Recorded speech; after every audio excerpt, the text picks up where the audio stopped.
So good morning everyone.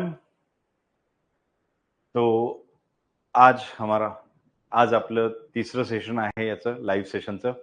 तर याच्यात आपण इतिहास हा विषयावर प्रश्न घेणार आहे आणि इतिहासमध्ये आज आपण जे प्रश्न विचारणार आहोत ते प्रश्न आहे महाराष्ट्राच्या इतिहासावर आणि त्यानंतर काही ब्रिटिश काळातले जे आहे म्हणजे जो आपण ब्रिटिश भारत म्हणतो त्यावरचे प्रश्न आहे. जसा पहिला प्रश्न आपल्या इथे आहे, भाऊ दाजी लाड यांनी कोणत्या संस्थेची स्थापना केली? इंग्लिशमध्ये विच ऑर्गनायझेशन वुड भाऊ दाजीबा लाड हॅज फाउंडेड. तो त्यांनी कुठल्या याची स्थापना केली? तर सगळ्यात पहिले महत्वाचं उत्तर आपल्याला इथे आहे की त्यांनी ग्रँट मेडिकल कॉलेज सोसायटीची स्थापना केली.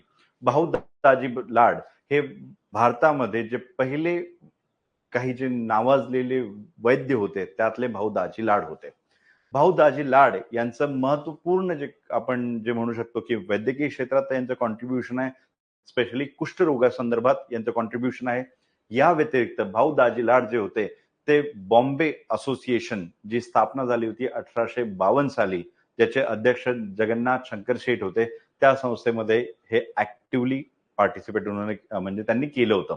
या व्यतिरिक्त भाऊ दाजी लाड जे होते त्यांनी जी दादाभाई नौरोजींनी 1866 मध्ये लंडनमध्ये एक सोसायटी सुरू केली होती ज्याचं नाव होतं ईस्ट इंडिया असोसिएशन. तर त्याची एक शाखा त्यांनी मुंबईमध्ये स्थापन केली होती. तर भाऊ दाजी लाड यांचं जे वैद्यकीय क्षेत्रामध्ये जे काम आहे ते तर आपल्याला माहितीच आहे. या व्यतिरिक्त त्यांचं काम राजकीय क्षेत्रात पण आहे.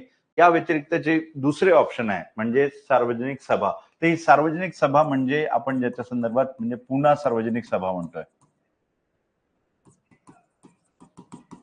आणि आपल्या सगळ्यांना माहिती आहे की पुणा सार्वजनिक सभा याची जी स्थापना आहे त्याचे जे आपण म्हणू शकतो की सदस्य कोण कोण होते. तर पुणा सार्वजनिक सभाचे सदस्य गोखले, गोपालकृष्ण गोखले, रानडे, जी व्ही जोशी इत्यादी. क्लिअर? इत्यादी हे सगळ्याचे फाउंडर होते. या व्यतिरिक्त आपण उत्सव मंडळ म्हणजे हे आपण याच्याशी जोडू शकतो की टिळकांनी जे सार्वजनिक उत्सव सुरू केले त्यातला गणपती उत्सव असेल किंवा शिवाजी उत्सव असेल, शिवजयंती उत्सव असेल त्याची सुरुवात. तर हे जे आहे हे टिळकांशी संदर्भात आहे. आणि सत्यशोधक समाज ऑफकोर्स महाराष्ट्रातला कुठलाही असा व्यक्ती नाही ज्याला याच्याबद्दल माहिती नसते. सत्यशोधक समाज म्हणजेच कोण? तर